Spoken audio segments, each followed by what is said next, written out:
آیت کریمہ 15ویں پارے میں ہے، فرمایا ومن اراد الآخرۃ وسعى لها سعيها وهو مؤمن۔ اللہ تعالیٰ فرماتے ہیں اس آیت میں 3 شرطیں ہیں اعمال کی قبولیت کی۔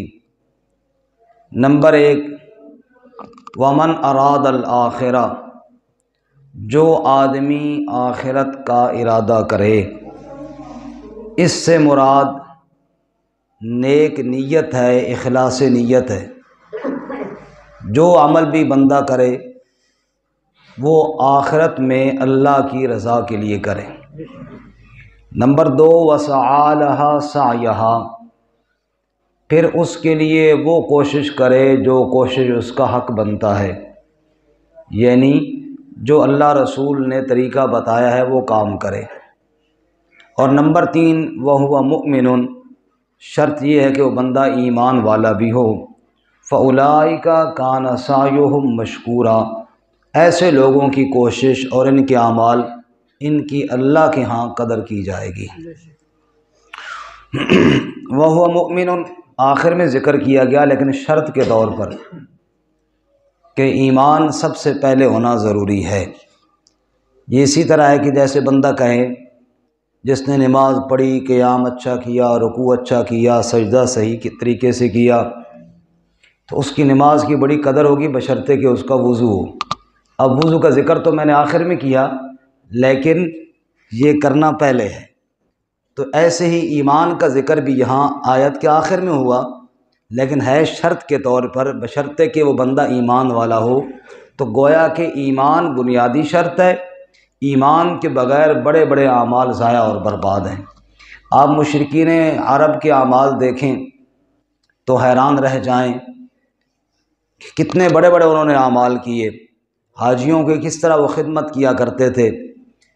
ان سارے اعمال سے بڑھ کر میرے خیال میں جو بیت اللہ انہوں نے تعمیر کیا، یہی عمل بہت بڑا ہے ان کے لیے۔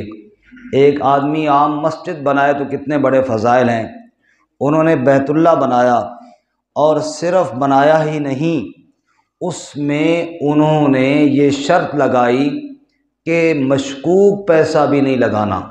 حرام تو بڑے دور کی بات ہے نا، بیت اللہ کی تعمیر میں مشکوک پیسہ بھی کوئی نہیں لگانا، صرف وہی پیسہ لگانا ہے جو محنت مزدوری کر کے جائز اور حلال طریقے سے کمایا ہوا ہو۔ گویا کہ ان لوگوں نے محنتیں کی، مزدوریاں کی، اور ان محنت اور مزدوری کے پیسوں سے اللہ کے گھر کی تعمیر کی۔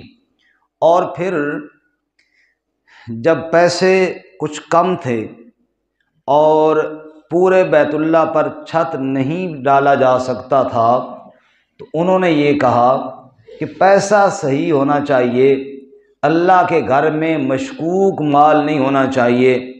اگر پورے بیت اللہ پر چھت نہیں ڈل سکتا تو کوئی بات نہیں، تھوڑا حصہ چھوڑ دو۔ جو حتیم تھا وہ باہر چھوڑ دیا، لیکن اللہ کے گھر میں مشکوک پیسہ نہیں لگنے دیا۔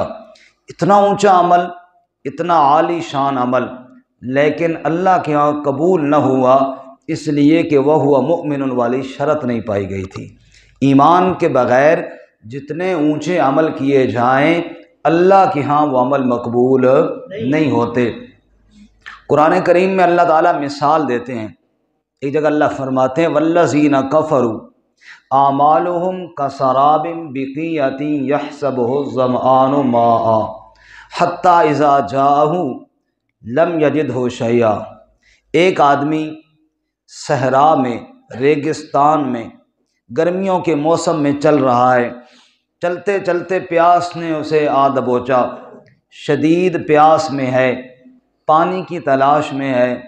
دور اس کو پانی کا تالاب دکھائی دیا، لیکن وہاں جب گیا تو وہاں آب نہیں، سراب تھا، یعنی ریت تھی، اور جس کو وہ پانی سمجھ رہا تھا وہ ریت تھی۔ دور سے چمک میں ایسے لگ رہا تھا جیسے پانی ہے۔ وہاں جب پہنچا تو پانی کا ایک قطرہ نہ ملا، بلکہ اسے دکھ ہوا کہ اتنا سفر جو گرمی میں مزید طے کر کے آیا ہے، اس کو تالاب سمجھ کر جہاں تو پانی کا قطرہ بھی نہیں ہے۔ اللہ فرماتے ہیں وہ کافر جنہوں نے اچھے عمل بھی کیے لیکن ایمان قبول نہیں کیا، ان کے اعمال کی مثال تو اس کی طرح ہے جو ریت ہو اور لوگ اس کو پانی سمجھیں۔ تو وہ اچھا تو سمجھ رہے ہیں لیکن حقیقت میں جب اجر کی باری آئے گی تو وہ ریت نکلیں گے، پانی نہیں نکلے گا۔ فَلَا نُقِيمُ لَهُمْ يَوْمَ الْقِيَامَةِ وَزْنًا، کفر کی وجہ سے ان کے لیے قیامت والے دن کوئی میزان مقرر نہیں کیا جائے گا، ان کے اعمال کو تولا نہیں جائے گا۔ تو ایمان جو ہے یہ اعمال کی قبولیت کی پہلی اور بنیادی شرط ہے۔ اللہ ہم سب کو ایمان پر مرتے دم تک قائم رکھے۔ ایمان بچانا بہت ضروری ہے۔ بعض دفعہ انسان دنیا کے لالچ میں، ایک دنیا کے پلاٹ کی خاطر، چار پیسوں کی خاطر، دنیا کے تھوڑے سے مفاد کی خاطر ایمان کا سودا کر دیتا ہے، ایمان بیچ دیتا ہے، بے ایمانی پر اتر آتا ہے۔ اللہ ہمیں ایسے اعمال سے محفوظ فرمائے۔ تو قبولیت اعمال کی پہلی شرط ایمان ہے۔ دوسری شرط ہے ومن اراد الآخرہ، عمل کرنے والے کا ارادہ آخرت کا ہو، نیت اللہ کی رضا کی ہو۔ اگر ریاکاری آئی اور دکھلاوا آ گیا تو وہ عمل ضائع اور برباد ہو جائے گا، چاہے کتنا اونچا ہی عمل کیوں نہ ہو۔ حضرت ابو ہریرہ رضی اللہ تعالیٰ عنہ مسجد نبوی میں بیٹھے لوگوں کو واعظ فرما رہے تھے اور فرمایا، لوگوں اسی مقام پر جہاں اب میں بیٹھا ہوں، اسی مقام پر، اسی جگہ پہ جناب رسول اللہ صلی اللہ علیہ وسلم تشریف فرما تھے۔ راوی حدیث کہتے ہیں ابو ہریرہ رضی اللہ تعالیٰ عنہ نے یہ بات کہی اور پھر زارو قطار رونا شروع کر دیا، ہچکیاں بند گئیں اور یوں لگا کہ بے ہوش ہو کر گر گئے ہیں۔ فرمانے لگے، لوگوں اللہ کے نبی صلی اللہ علیہ وسلم اسی جگہ پر بیٹھے تھے اور حضور اقدس صلی اللہ علیہ وسلم نے ارشاد فرمایا تھا، ابو ہریرہ پتہ ہے کہ جہنم میں سب سے پہلے کس کو ڈالا جائے گا؟ جہنم میں سب سے پہلے کس کو ڈالا جائے گا؟ اور پھر ابو ہریرہ کی ہچکی بند گئی اور فرمانے لگے، پھر حضور صلی اللہ علیہ وسلم نے جن تین لوگوں کا نام لیا، وہ کوئی بڑے ظالم نہیں تھے، وہ کوئی بڑے ڈاکو نہیں تھے، وہ کوئی بڑے قاتل نہیں تھے۔ اللہ کے نبی صلی اللہ علیہ وسلم نے جہنم میں جانے والے اور جہنم میں ڈالے جانے والے وہ تین لوگ، تین افراد جن کا پہلے ذکر فرمایا، ان میں ایک وہ عالم دین تھا جس نے دنیا میں علم حاصل کیا، لوگوں کے سامنے بیان کیا، لوگوں کو اللہ کا دین سنایا، سیکھا اور سکھایا، لیکن مقصد یہ تھا کہ لوگ کہیں کہ بادشاہ بڑا زبردست عالم ہے، بڑی اچھی گفتگو کرتا ہے جناب، مزہ آ گیا جناب، زبردست للکارتا ہے جی۔ تو ابو ہریرہ رضی اللہ تعالیٰ عنہ فرماتے ہیں جہنم میں سب سے پہلے اس عالم کو ڈالا جائے گا، بارگاہ الہی میں پیش کیا جائے گا اور اللہ اس سے پوچھیں گے، میں نے تجھے زندگی دی تھی، تو نے دنیا میں کیا کیا؟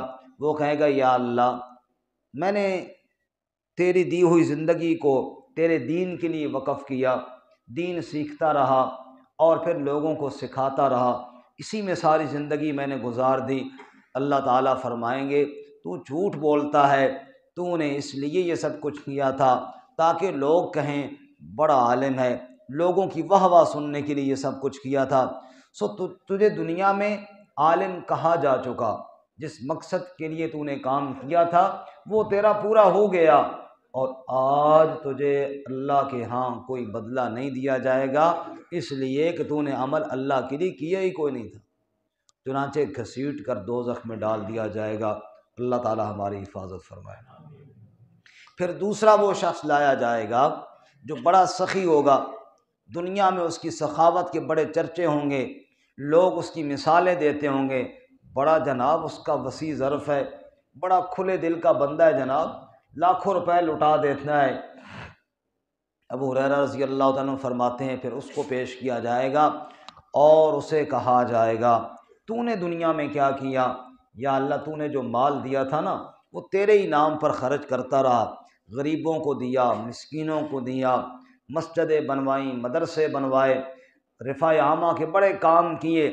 اللہ تعالیٰ فرمائے کہ جھوٹ بولتا ہے، تو سارا کچھ اس لیے کرتا رہا کہ لوگ کہیں کہ بادشاہ کیا بات ہے، بڑا ہی سخی بندہ ہے جی، لوگوں کی واہ واہ سننے کے لیے یہ کیا تھا۔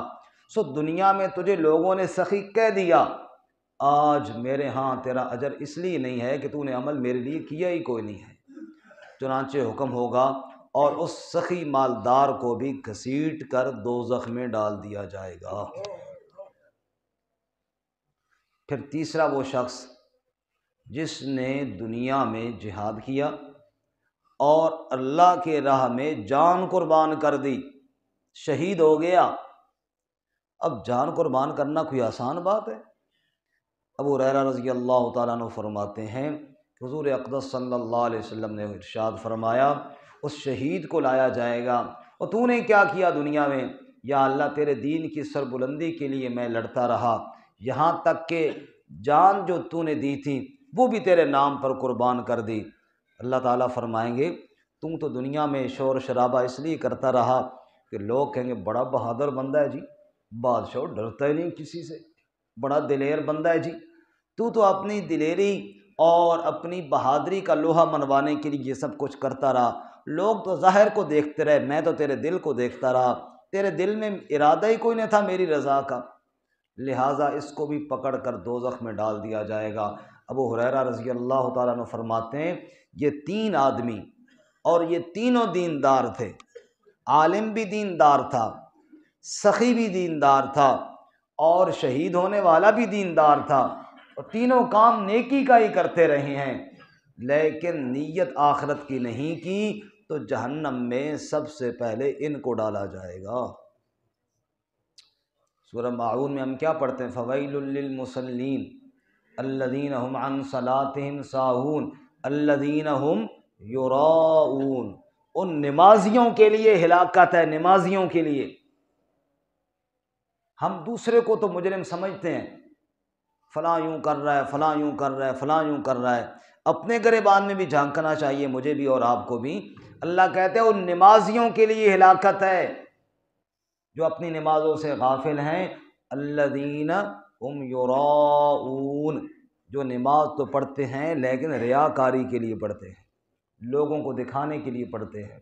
حج کیا، لوگ حاجی کہیں، نماز پڑھی، لوگ سمجھے ماشاءاللہ بڑا نمازی بندہ ہے جی، دنیا کے مقصد کے لیے، لوگوں میں واہ واہ کے لیے۔ اللہ کہتے ہیں ایسے نمازیوں کے لیے بربادی اور ہلاکت ہے۔ شیخ سعدی شیرازی رحمۃ اللہ علیہ واقعہ نقل کرتے ہیں، ایک ریاکار صوفی تھا، لمبی لمبی نمازیں پڑھتا تھا، بادشاہ نے دیکھا عقیدت بند ہو گیا، اس نے دعوت کر دی، وہاں چلا گیا، تھوڑا سا کھانا کھایا، نماز کا ٹائم ہوا، بڑی لمبی نماز پڑھی، بادشاہ کو اور زیادہ عقیدت ہوگی، بندہ بڑا اللہ والا ہے جی، کھانا تھوڑا کھاتا ہے اور نماز ماشاءاللہ بڑی ٹکا کے پڑھتا ہے۔ اس نے جو خدمت کرنی تھی وہ کی، اور اس ریاکار صوفی کا مقصد بھی وہی تھا۔ شیخ سعدی رحمۃ اللہ علیہ فرماتے ہیں بیٹے کو ساتھ لے گیا تھا، واپس آیا گھر میں تو روٹی تو وہاں رج کی کھائی کوئی نہیں تھی، بھوک لگی ہوئی تھی، بیوی سے کہنے لگا کوئی کھانا بچا ہوا ہو تو دو۔ اس نے کہا تو بادشاہ کے گھر سے بھی بھوکا آیا ہے؟ اس نے کہا تم یہ راز کی باتیں نہیں سمجھتی، کھانا ہے تو کھلا۔ اس نے کھانا دیا، جناب نے ڈٹ کر کھایا۔ کھانا کھانے کے بعد جب فارغ ہوا، شیخ سعدی رحمۃ اللہ علیہ فرماتے ہیں بیٹا دروازے کھلے رہیں، دروازے بند نہ کرو، لوگوں کو آنے دو، دروازے دونوں کھول دو۔ شیخ سعدی رحمۃ اللہ علیہ فرماتے ہیں جب کھانا کھا کے فارغ ہوا تو کیا ہوا، بیٹے نے والد صاحب کا ہاتھ پکڑ لیا اور پکڑ کر کہنے لگا پدرے بزرگوار، طعام را قضا کنی نماز را نیز قضا کن۔ والد صاحب کھانے کی قضا تو آپ نے کر لی، نماز کی قضا بھی کر لیں، نماز بھی دوبارہ پڑھیں۔ آپ نے وہاں کھانا اپنی روٹین سے ہٹ کر کھایا تھا تو نماز بھی روٹین سے ہٹ کر پڑھی تھی۔ اور آگے جو شیخ سعدی رحمۃ اللہ علیہ نے بات فرمائی وہ دل پہ لکھنے کے قابل ہے، کلید در دوزخ است آن نماز کہ در نظر مردم گزاری دراز۔ وہ نماز جنت کی نہیں جہنم کے دروازے کی چابی ہے، جو لوگوں کو دکھانے کے لیے پڑی ہے۔ تو کہنے کا مطلب یہ ہے کہ دوسرے اعمال کی قبولیت کی شرط یہ ہے ومن اراد الآخرہ، آخرت کا ارادہ ہو۔ میں تنقید کسی فرد پہ نہیں کر رہا، مجموعی پورے معاشرے کی بات کرنے لگا ہوں۔ ہمارے ہاں خیرات کرنے کا رواج تو ہے، بڑا اونچا عمل ہے، اکثر خیراتیں کی اس لیے جاتی ہیں لوگ کہیں گے پیو مر گیا پیچھے دیتا ہی کچھ نہیں، والد فوت ہو گیا دیا ہی کچھ نہیں ہے اس کے لیے، چلو لوگوں نے تو کہہ دیا نا کہ دے دیا ہے، ماشاءاللہ آپ نے 10 لاکھ روپے لگا لیا، وہ بات تو ہو گئی کہ لوگوں نے کہہ دیا، لیکن اگر اللہ کے لیے دیا ہوتا تو اجر تو تب ملتا نا، اللہ کے لیے دیا ہوتا ثواب تو تب ملتا۔